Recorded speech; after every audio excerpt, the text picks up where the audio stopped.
Hello students, welcome to online classes. देखिए, हिंदी भाषा में आज अपना टॉपिक है लक्ष्मण परशुराम संवाद की सप्रसंग व्याख्याएं। तो देखिए, किसी भी पद्यांश की सप्रसंग व्याख्या करने से पहले उस पद्यांश को ध्यान पूर्वक पढ़ना होगा और पढ़ने के बाद में उसका अर्थ ग्रहण कर प्रसंग लिखना होगा। तो देखिए यह पद्यांश।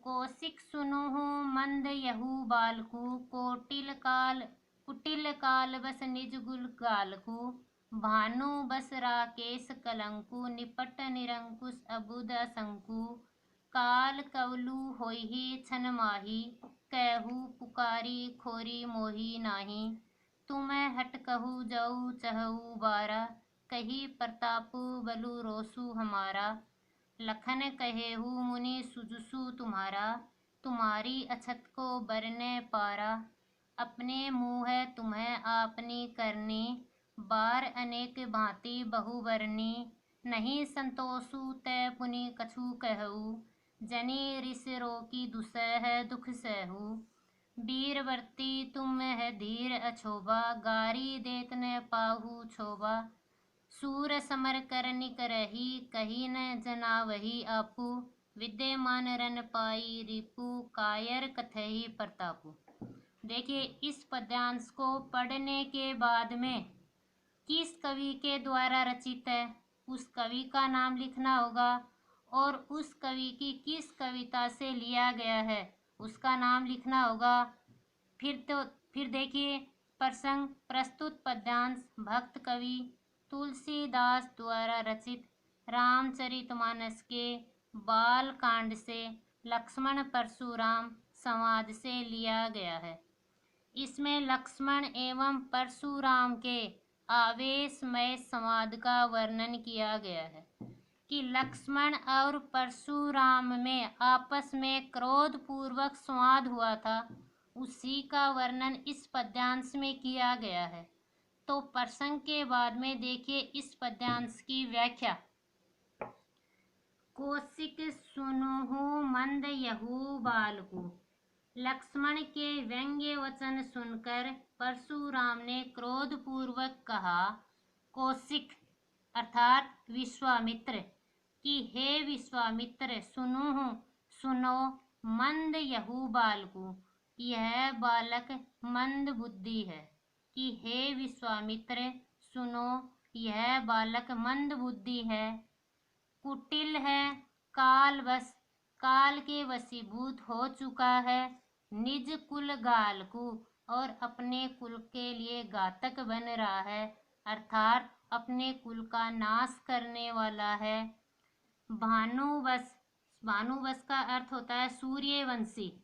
सूर्यवंशी होते हुए भी राकेश चंद्रमा कलंक के समान है कि यह बालक सूर्यवंशी होते हुए भी चंद्रमा के कलंक के समान है।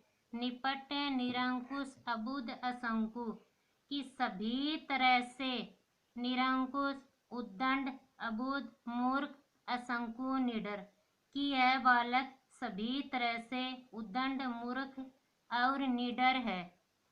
काल कवलु थोड़े ही समय में, होई क्षण माही अब यह क्षण भर में ही काल का ग्रास हो जाएगा, अर्थात मृत्यु को प्राप्त हो जाएगा। कहूँ कह देता हूँ, पुकारी पुकार कर, खोरी दोष मोही नाई कि मैं आपको पुकार कर कह देता हूँ, फिर आप मुझे कोई दोष मत देना। तुम्हें हट कहू का अर्थ होता है रोको।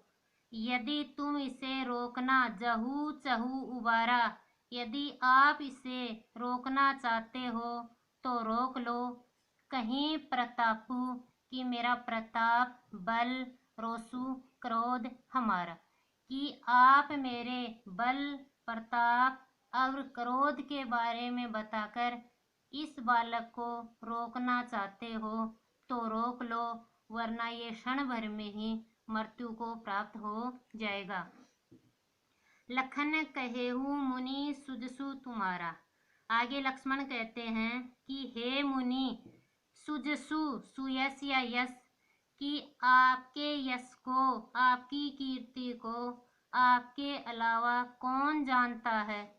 तुम्हें अक्षत को बरने पाना, कि आपके अलावा आपके सुयश का और कोई वर्णन नहीं कर सकता है।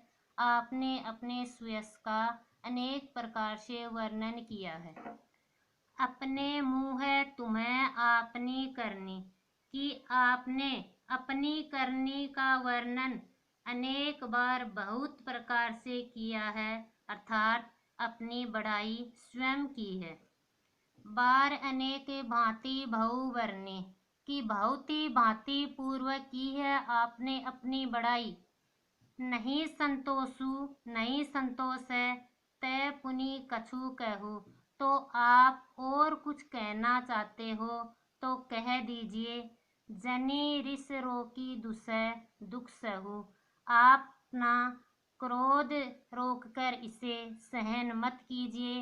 यदि आप मुझे और भी कुछ कहना चाहते हो तो कह दीजिए।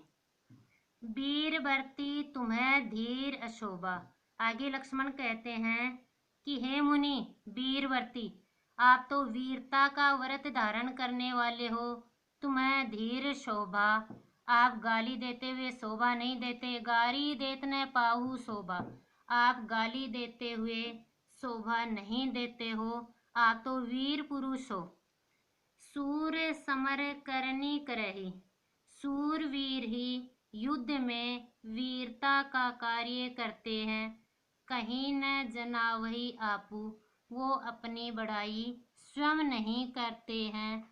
विद्यमान रण पाई रिपु, रिपु का अर्थ होता है शत्रु, कि शत्रु को सामने पाकर कायर कथई प्रतापु, कायर ही व्यर्थ में अपने प्रताप की डींग हाका करते हैं। कि सूरवीर तो युद्ध में सूरवीरता का कार्य करते हैं, अपने मुंह से अपनी प्रशंसा नहीं करते हैं। शत्रु को युद्ध में सामने पाकर कायर ही व्यर्थ में अपनी डींग हाका करते हैं। तो देखिए व्याख्या के बाद में इस पद्यांश का विशेष। इसमें परशुराम को व्यर्थ में क्रोध करने वाला तथा आत्म प्रशंसा करने वाला बताया गया है। कि परशुराम शिव धनुष को लेकर क्रोधित हो रहे हैं व्यर्थ में, क्योंकि इसमें राम का कोई दोष नहीं था।